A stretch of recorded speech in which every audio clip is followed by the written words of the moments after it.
swamp creatures are much deeper and much worse than we ever thought. And there is such a thing as the deep state, and they're filled with hatred, venom, and rage. I have to tell you that our country is in serious, serious trouble. The United States is held up as the bastion of democracy and freedom. The land of the free, they say. Well, under the glossy facade, there lies a group of faceless, unelected and permanent power brokers who really call the shots. They're a clandestine network of individuals and organisations who have the power to influence elections, dictate foreign policy and control the economy for their own gain, with little regard for the interests of the American people. Donald Trump and his supporters call them the deep state, and he's made it his mission to drain the swamp. But it seems they're not going down without a fight. We are going to end the government of corruption, which it has definitely been. And we're going to drain the swamp in Washington, D.C. According to the former president, the deep state is made up of the Pentagon, the FBI, the CIA, the NSA, as well as other bureaucracies such as the EPA, IRS, and parts of media, big business, and big tech. Trump and his allies see it as a targeted attempt to weaponise these agencies for political gain, to control and influence the outcome of elections, and to pull the strings from within to serve their own interests. They elevate their own to positions of power and stop at nothing to eradicate adversaries. The people in these agencies are not elected officials. They are permanent fixtures in Washington, and they usually outlast any president or politician. They know that presidents come and go every 4 years or every 8 years, but they're going to be there for decades, and that's what we should be worried about. They are known as the shadow government because they're faceless and largely unknown to most average voters, yet they wield unprecedented power.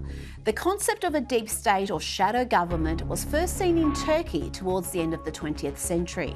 A shadow government leaked propaganda in the media and engaged in violence to undermine the government of the day.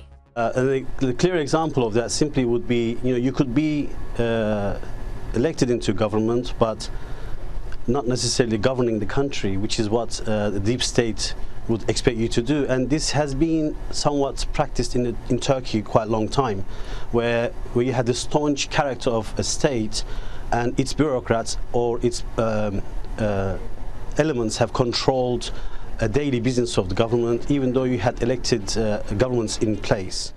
It's a concept that's usually seen in third world countries where corruption is rife. But Donald Trump and his allies have exposed that the same phenomenon can happen in the free world. Unelected deep state operatives who defy the voters to push their own secret agendas are truly a threat to democracy itself. Trump's presidency between 2017 and 2021 was marred by scandal after scandal, with multiple attempts to impeach him and cause damage to his administration. Trump supporters and Republicans believe these scandals were the mastermind of the deep state. The Russian hoax showed the deep state in action. A conscious partnership between the Democrats, the shadow government and the media to damage Donald Trump's campaign. The big lie cooked up by the deep state was that Trump was a puppet of Putin, despite there not being a shred of evidence to support these claims. But the lies only got deeper and more damaging. Through a conduit, Clinton's campaign commissioned an ex-British spy who created a dossier of rumours and disinformation derived from a suspected Russian spy. If it is a fake story, it was made by somebody who knows the game. If it is a true story, it is very, very close to what we've seen before. These fabricated stories were then secretly fed to the FBI and the media. They were rubbing their hands together, thinking they landed a whale. They did not. They just showed they were incompetent at their jobs and would believe anything the Democrats fed them. After 3 years of lies and smears and slander, the Russia hoax is finally dead. The collusion delusion is over. These events showed the weaponized politicization and blatant lack of objectivity of these agencies. And after such a humiliating display of incompetence, you would think they'd stop there, but they didn't. They were on a mission to bring down Trump. In an attempt at what Trump supporters consider as thwarting his return to the White House, the FBI raided Trump's Mar-a-Lago, Florida residence. This was an unprecedented move that has never been seen before. The details of the raid are still sparse, but what we do know is the US Attorney General Merrick Garland personally approved the search warrant request for documents that triggered the raid. The search warrant related to claims that Donald Trump mishandled classified material after leaving the White House. The property receipt is a document that federal law requires law enforcement agents to leave with the property owner. The timeline for these raids goes back to December 2021, where Trump and his team cooperated with the National Archives and Records Administration to ensure it collected all outstanding materials. In January 2022, National Archives officials collected 15 boxes from Mar-a-Lago containing a trove of documents including communications with foreign leaders, a letter from outgoing President Barack Obama, talking points, schedules and mementos from his presidency. Following the examination of these boxes, National Archives staffers reportedly found some material that appeared to be classified. The National Archives then took this to the Justice Department to explore the issue further. The House Oversight Committee began investigating the matter, and by May, the Justice Department became involved and had established a grand jury, issuing at least one subpoena and interview request from former Trump administration officials. Trump claims that the Department of Justice and the FBI asked his legal team in early June to put an extra lock on the door to the room where the boxes of documents reportedly marked as classified were stored. If this claim proves to be true, it could call into question why the government agents needed to use such heavy-handed tactics to seize documents they already knew about. Trump wrote, "They were shown the secured area and the boxes themselves," via his Truth Social app. On the morning of August 8, 30 FBI agents raided Trump's Mar-a-Lago residence in Florida. He went on to say, then on Monday, without notification or warning, an army of agents broke into Mar-a-Lago, went to the same storage area and ripped open the lock they had asked to be installed. A surprise attack, politics, all the while our country is going to hell. The warrant used for the raid has since been unsealed, and it's been revealed that the FBI was investigating potential breaches of the Espionage Act relating to the discovery of top secret documents.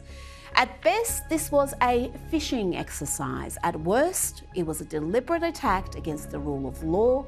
It was a show of force by those in power against the man most likely to be the Republican presidential nominee. The president's passports were removed from his home by the FBI, a fact the DOJ denied through compliant members of the media, before he was forced to admit the truth when a member of Trump's team released an email from a member of the Justice Department's National Security Division acknowledging the Bureau had indeed removed the passports from Mar-a-Lago. They have since been returned.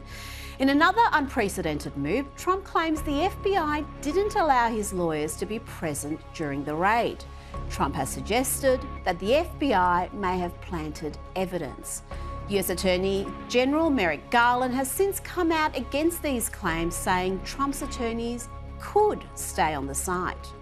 In another strange turn of events, the judge who signed off on the warrant to raid Mar-a-Lago was revealed to be Bruce Reinhardt, who had previously defended numerous employees of the deceased pedophile billionaire Jeffrey Epstein. Reinhardt also donated $1,000 to former President Barack Obama's campaign and a further $1,000 to the Obama Victory Fund. He also donated $500 to the presidential campaign of former Florida Governor Jeb Bush, which was eventually won by Donald Trump. Reinhardt left the US Attorney's Office in 2008 to set up a private legal firm and went on to represent a scheduler and pilots for the infamous Lolita Express, Epstein's private jet. To add fuel to the fire, one of Trump's top allies in Congress, House Freedom Caucus Chair Scott Perry revealed his phone was taken by 3 FBI agents who confronted him while he was travelling with his family. I got a knock on the door in the morning. I went to the door. There are 3 FBI agents. Of course, like you said, I'm traveling with my family. We have 2 young daughters. I'm with my elderly in-laws, and they want to take my cell phone. And I said, could you contact my attorney? Why does this have to happen, out on the street? And how did you find me, by the way? And of course, they wouldn't answer that question. They said they were going to image the cell phone and return it sometime later, since I didn't have a phone. And this is my personal cell phone, Brian. I have a official cell phone. They don't want that. So this is my personal cell phone that I talk to my wife on, that I talk to my children on, my constituents. None of the government's business. An infuriated Perry also suggested that new reforms to add thousands of extra bureaucrats to the IRS will only make things worse. I think what people need to really think about is, in about a day, we're going to vote on a package, and it'll probably pass, where they're going to employ 87,000 new IRS agents. What do you think they're going to be doing? They're going to be coming for all of you. So yesterday it was my cell phone. Tomorrow it's going to be average, hardworking Americans that are just trying to make it through their days. A major part of Donald Trump's criticism of the deep state is their clear bias towards the Democrats. He has consistently argued that there are glaring double standards and that the Democrats are not held to the same standards as their Republican counterparts. Trump's recent post on Truth Social questioned why Obama and Clinton were never raided, despite big disputes. It's a good point. The Democrats have had their fair share of scandals over the past decade, none of which have been scrutinised to this degree. During her time as Secretary of State, Hillary Clinton attracted criticism for using her private email server for public communications rather than using official State Department email accounts. Clinton's personal server was found to hold over 100 emails containing classified information, including 65 emails deemed secret and 22 deemed top secret, as well as 2,093 emails marked as not classified, which were retroactively deemed confidential by the State Department. In the end, Hillary Clinton deleted thousands of emails using software called BleachBit to wipe her system, and her staff have also used a hammer to destroy devices. Let's pause and compare. Hillary Clinton had 22 emails deemed top secret. The Mar-a-Lago raid revealed 4 sets of top secret documents. People are calling for Trump to be jailed. Hillary Clinton was never raided. She withheld almost 32,000 emails deemed to be of a personal nature, and to this day, no answer has been provided to the public whether those deleted emails were ever recovered and investigated. The FBI concluded that Clinton had been extremely careless, but recommended that no charges be filed because she didn't act with criminal intent, which is the historical standard for pursuing prosecution. One wonders if Trump will be awarded the same leniency. And what about the Hunter Biden laptop scandal? There has been no resolution, and despite the gravity and sheer volume of shady deals Hunter is being investigated for, there has been no raid on either Hunter nor Joe Biden's homes. Hunter Biden is under federal investigation for tax fraud, money laundering, and unregistered lobbying, not to mention the evidence of illegal drug use, alleged firearm offences, and general lawless behaviour. Mike Pompeo tweeted, "Look at what the DOJ did last night to President Trump, while it slow rolls and looks the other way on Hunter Biden." Eric Trump was also riled up about the double standards. To have 30 FBI agents, actually more than that, descend on Mar-a-Lago, give absolutely, no notice, go through the gate, start ransacking an office, ransacking a closet. They broke into a safe. He didn't even have anything in the safe. I mean, give me a break. And this is coming from what? The National Archives? Yet, Hunter Biden, he firearms crimes, prostitution, illegal drugs, shady deals with everybody around the world. And by the way, it's all on his laptop for the whole world to see. In his own writing, in his own words, corroborated by everybody. Where are these FBI agents? Where is everybody? Why is it that the arrows only fly at Donald Trump and his family? Why is it that the political persecution only goes one way in this country? The FBI has been in possession of Hunter Biden's computer hard drive since December 2019. Joe Biden made the claim in September 2019 that he had no part in his son's business dealings, but documents on the device say otherwise.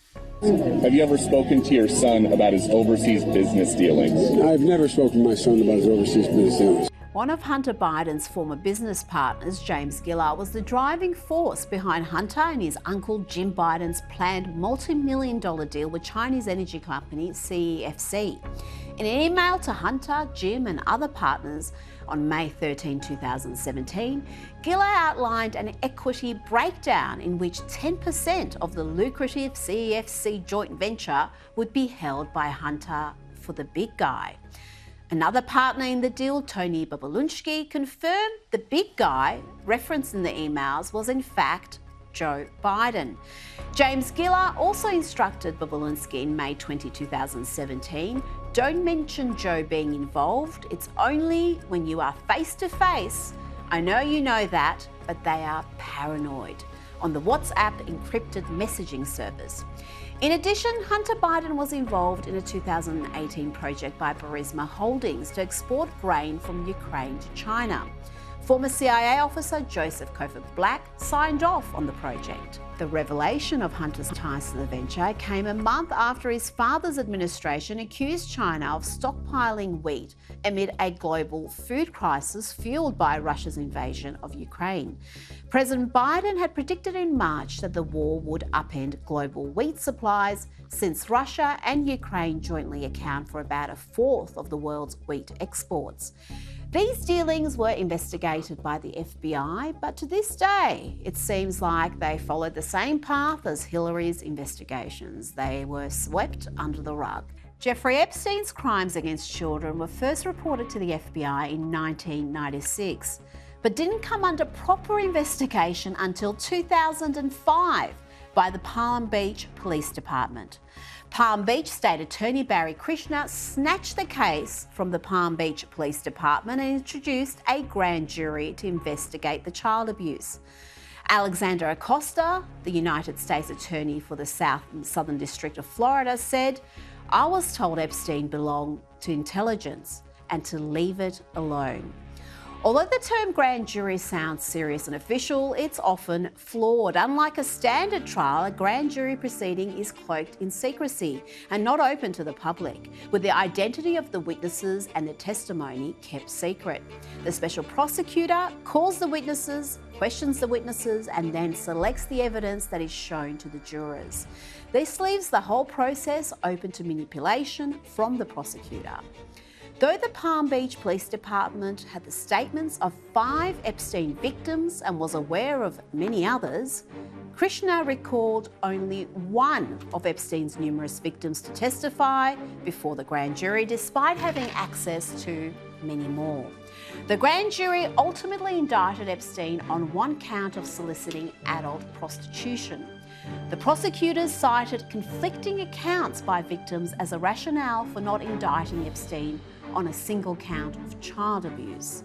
Epstein was sentenced to 18 months in the county jail, where he served 13 months in 2008 in minimum security after Acosta and the Justice Department negotiated a sweetheart deal with a non-prosecution agreement. Epstein was arrested at Teterboro Airport in July 2019 following a search of his New York residence by the FBI, where the agents discovered a hidden safe and found an enormous collection of photos of naked girls plus CDs of sexual acts.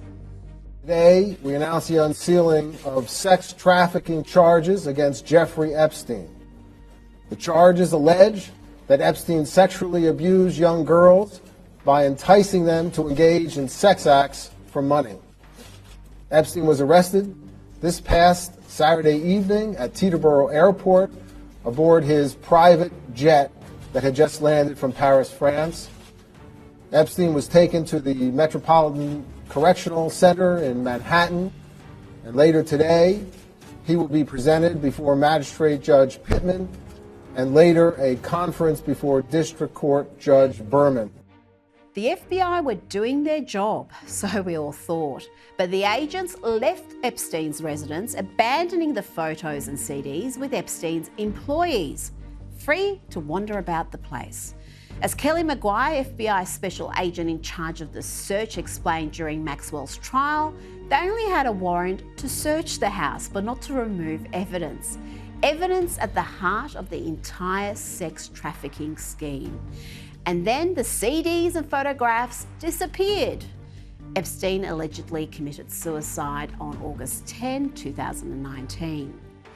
Epstein's jail cell looked like this when the medical examiner arrived hours after his death, August 10th. Bed sheets strewn around, two fashioned into nooses with complicated knots. Now compare the FBI investigation to what has just happened to Trump at Mar-a-Lago. Epstein had several victims come forward for years before any investigation began. He was also given the privilege of a deal which bought him another decade of freedom. Then when the FBI finally investigated again, evidence was lost.